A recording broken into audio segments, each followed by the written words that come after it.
tänases saates vaatame, mida teeb jõuluvana. Vaatame, kas äkki kuskil mujal seal üleval veel on üks jõuluvana. Ja vaatame, miks Google on ikka täiega lahe. Sellest järgmisena.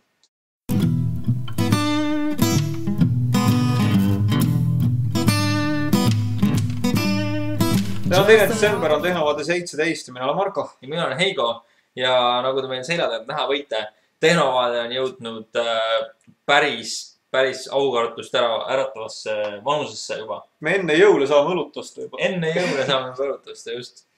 Ja et kuna meil siin on nagu see vanus ja niimoodi on kõik meil juba väga aktuaalne teema, siis kõik inimesed, kellel on olemas ID-kaart ja kes on vähemalt 18 aastat vanad, saavad minna märtsis valima ja ennast isikut tõendama ka mobiil-ID-ga. Jah, et see on nüüd natuke midagi uut, et eelhääletuse ajal, kui muidu on toimunud, läbi interneti oleme juba vist paar aastat saanud teha seda, aga nüüd saab ennast internetis tõendada mitte ainult siis selle ID-kaardi ja ID-kaardi lugejaga, vaid saab ka mobiil-ID-d kasutada, nii et just väga tore uuendus, et paljud said sellest, mäletad kunagi oli reklaam üks, see oli vist EMT reklaam, et ka mingi jõulude ajal, et sa saad mobiiliga valida ja mingid sellist, et no päris niimoodi ei ole, et sa mobiiltelefonis endas saad, aga... Ja, et sulle kuvatakse nimekiri ja sa valid, okei, see on vist lahe nimi. Jah, et päris nii lihtne ei ole, aga ikkagi väga lihtne, nii et... Aga just tänu EMT-le me saame seda asju teha, sellepärast, et EMT on toonud nagu need süsteemid ja tehnoloogiad meieni, mis võimaldavad meil siis nii mobiil-ID-d kasutada kui näiteks avada väravaid. Jah, aga nüüd on vist see mobiil-ID juba teistel operaatoritel ka, nii et... Just. Ega sellest palju ei olegi rohkem. Ja niimoodi saab läbi meie esimene sektsioon saatest, kus me rääkisime ID-kaardist. Täpselt. Järgmine lugu on meil hoopis põhjalikum. Me räägime iPadist. Jah, ma loodan, et te kõik olete lugenud artiklit, mida leiate tehnovaade.eu aadressilt. Napilt jäi meie 16. saate nagu varju, just. Et see tuli natukene nagu varem välja. Või varem alustasin kirjutamist, aga hiljem avandasin. Ühesõnaga jah, siis eelmise nädala lõpus reedel õnnestus mul saada enda kätte nädalavahetuseks see maagiline tahvelarvuti iPad. Ja tegelikult on ka. Ja isegi kujutate, et mina sõitsin teise linna otsa seda pool tundi näppida ja siis sõitsin tagasi. Ja oli väärt. Jah, oli väärt. Ma räägin enda poole esimesena ära. Sina kasutasid pikemalt, sina tead rohkem sellest. Mina kasutasin natukene ja nii palju, kui ma miljoneid kordi olen lugenud sellest internetis. Ehk siis ta on tore. Aga minu nagu need esimesed emotsioonid nagu sellest väga palju kaugemale ei pürginud. Lihtsalt sellepärast, et isegi kui ma seda seadet hoidsin nii-öelda esimest korda käes ja esimest korda katsusin, siis ma tegelikult tean sellest kõike ju. Me oleme sellest lihtsalt nii palju lugenud, me oleme videosid näinud. Jah, seal ei ole mitte ühtegi üllatust mulle, eks. Paljud inimesed jaoks on. Ei, seda kindlasti. Ma üldse saan teist väga hästi aru, sest teil on elu ja mul ei ole, eks. Aga ühesõnaga, minu jaoks ei olnud nagu midagi sellist üllatavat, eks. Aga ma näen seda ikkagi ette inimesele, kes on tal on rulli niimoodi, et tal ei ole vahet, mida ta ostab. B inimene, kes reisib meeletult palju. Ja kes ei pea kandma kaasas läpakat selle jaoks. Täpselt. Et ma kujutan ette, et ärimeestele, kes liiguvad, selliseid 1- või 2-päevaseid trippe tuleb hästi palju ette, eks.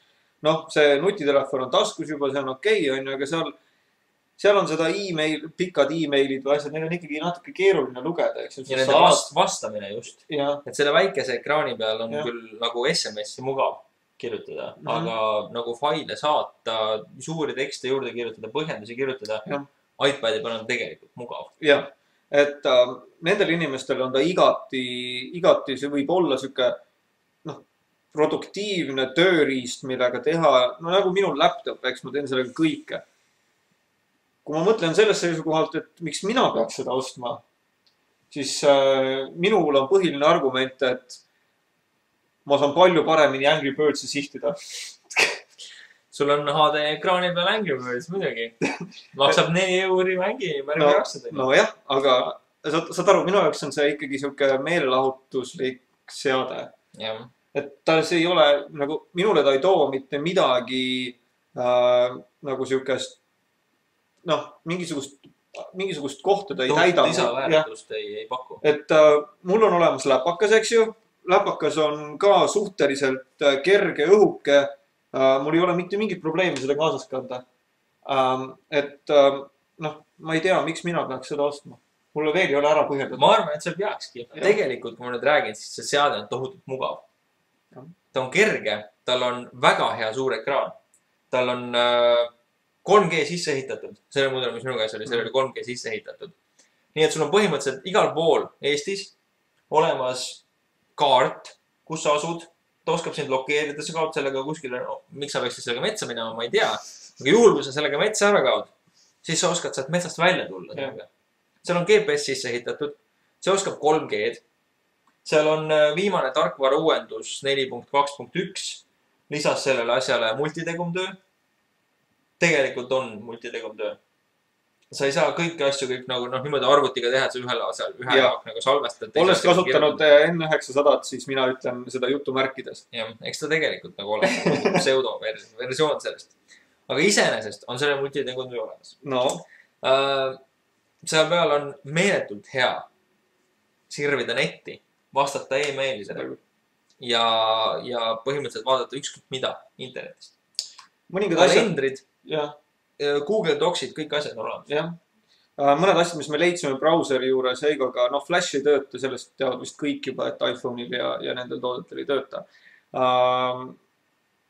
Ei toimi ka korralikult JavaScriptid, ehk siis Facebooki chati asjad ei toimu. Aga Facebooki chat on olemas Facebooki applicationil, mis on küll tegelikult iPhone'i oma. Ehk siis ta ei näe väga ilus välja. Jääb sul ekraani peal siuke iPhone'i ekraani mõõtu. Ehk siis sul ei ole terve ekraan täidetud, sul on vaid väiksem versioon. Sa saad selle küll ekraani peale suurendada, aga pixli kvaliteet ja pildi kvaliteet läheb ikka kõvasti nässu. Ühesõnaga, kui teil on hetkeseisuga 11 500 krooni, mingi klikki ostke endale 3G iPad ja teid kahetse. Jah, kui teil seal raha üle on. Jah, aga kui teil seda raha niisama nagu taskust võtta ei ole, siis ärge ostke. Täpselt. Ja vaatame, mis... Siis investeerige sporti. Okei. Mina tahtsin öelda, et oodake märtsikuud ja vaatame, mis siis peaks iPad 2 välja olema. Kõigi endast koondad kaameraga. Peate vastu need jõulud veel äkki? Jah, selleks jõuludeks tellige endale iPhone 4. Alati hea mõte. Alati hea mõte, muidugi. Sellepärast, et jaanuaris võib-olla tuleb uus. Aga lähme järgmiste ulmeliste juttude juurde. Lähme järgmiste ulmeliste juttude juurde, kui me oleme siin raiskama 10 000, siis miks mitte meil võiks ajada taga, miks mu video ei tööta taustal? Ühesõnaga, tegu on jõuluvanaga, nagu te näete. Mõtlete, miks me räägime jõuluvanast siin saates? Sellepärast, et me tahame ka kingitusi. See on üks kindlasti. Aga tegelikult on põhjus selles, et juba päris mitmendat aastat noored siis jälgib 24. detsembril, kuidas jõuluvana mööda maailma liigub. Just. Ja noorad on meil siis North American, mis iganes ta siis oli. Ühesõnaga on need Ameerika kosmosekaitse süsteemid. Ühesõnaga väga tehnika viimane sõna, mis suudavad reaalajas pilti toota maakerast ja sellised sõjalahendused põhimõtteliselt. Nemad on siis nüüd sellel aastal Google'iga koostööd hakanud tegema. Jah, kasutavad Google Maps'i ja teil on võimalus 24. detsembril aadressil, mille te leiate siit video alt, on võimalus jälgida, kuidas jõuluvana mööda maailma ringi lendab ja kus ta praegu on ja kellele ta praegu kingitusi jagab. Et kui samal ajal koputab teile keegi ukse peale, siis visake igaks juhuks Norradi lehekülg endale lahti vaadata, kas see on päris jõuluvana. Kas ta ikka on seal või ei ole. Et ei ole mõtet ennast lasta niimoodi segada lihtsalt. Ja nüüd me räägime hoopis Google Chrome'ist. Samuti väga hea asi. ja miks me Google Chrome'ist räägime, on see, et Google'i viimane siis arendajatele mõeldud versioon tuli välja. Ei soovita praegu seda installeerida, kuigi see, millest me räägime, on kõik väga hea, aga ei soovita veel installeerida, sest et see ei ole isegi mitte beeta, see on alles nagu arendajatele mõeldud. Aga milles on point? Mina ei tea, ma pole jõudnud lugeda. Selge. Point on selles, et kui Flash, me oleme ka maininud sellest ja et Flashi tasub alati uuendada, eks ju, võimalik igal hetkel, kui uus versioon välja tuleb. Põhjus on sellest, et Flashil on päris palju turvaprobleeme, jah. Ja kõige uuemas versioonis siis Chrome võtab kasutusele samad meetmed, mis tal on JavaScripti ja HTML-iga. Ehk siis ta paneb selle, inglise keeles on sandboxing on selle asja nimi, ehk siis põhimõtteliselt ta eraldab juurdepääsu süsteemi kriitilistele failidele. See on natuke võib-olla liiga raske, liiga tehniline jutt, aga põhimõtteliselt mida see tähendab on see, et kui keegi üritab läbi Flashi teile arvutisse tungida, kui te mingi suvalisel lehel olete, eks ju, siis kasutades Chrome'i, kui ta nüüd see uus versioon välja tuleb, siis on see tunduvalt turvalisem kui ühegi teise brauseriga. Nii et, mis ma muud oskan öelda, ootame, kui välja tuleb, annan teile kindlasti teada ja Chrome on lahe. Chrome on lahe.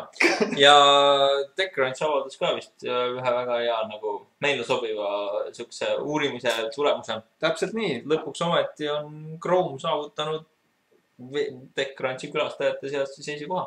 Jah, et ka maailma numbrid avalikustati, maailmas on ta 10% turuosa juba, mis tegelikult võib tunduda vähe, aga tegelikult on väga meeletu number, kui te arvestate seda, et Windows ja Safari on igal pool eelinstalleeritud. Või Internet Explorer ja Safari. Windows 7 nüüd saavad lõpuks ometi valida ise. Ameerikas küll mitte.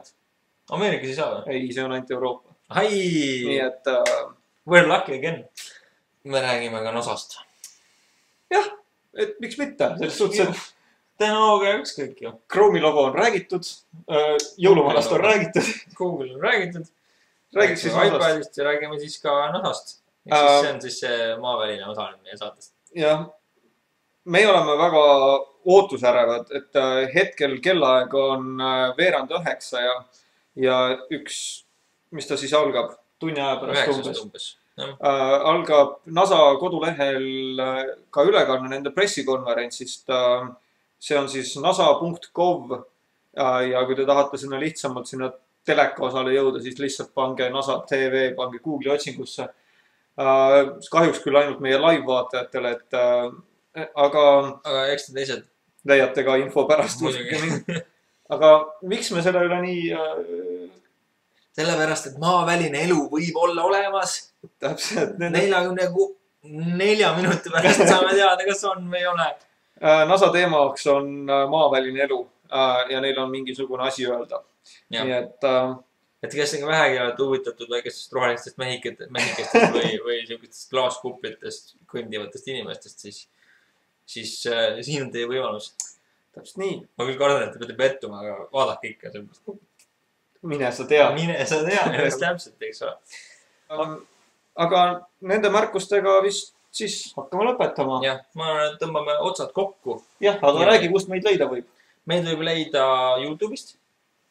youtube.com/tehnovaade. Täpselt nii. Meid võib leida Facebookist. Meil on seal juba 68 fänni. Me oleme väga uhked. Suur tänu kõigile. Hetk tagasi me kuulutasime kõigile, et meil on 50 fänni. Peale seda on mööda läinud 2 nädalat, vist maksimum, 2-3 nädalat. Ja meil on ligi 70 fänni, nii et levitage meid, me oleme väga tänulikud. Ja me oleme tehnovaade.eu. Oleme jah, ja kui teil on paremaid programme pakkuda, kui teil on küsimusi, kui te tahate, et ma otsiks mingeid lahendusi, kui te tahate lihtsalt öelda, et häid jõule, siis saatke meile e-mail tehnovaade@gmail.com. Just. Aga sellega me tänaseks lõpetame ja ootame teid tagasi järgmine nädal. Teeme nii. Tšau. Tšau.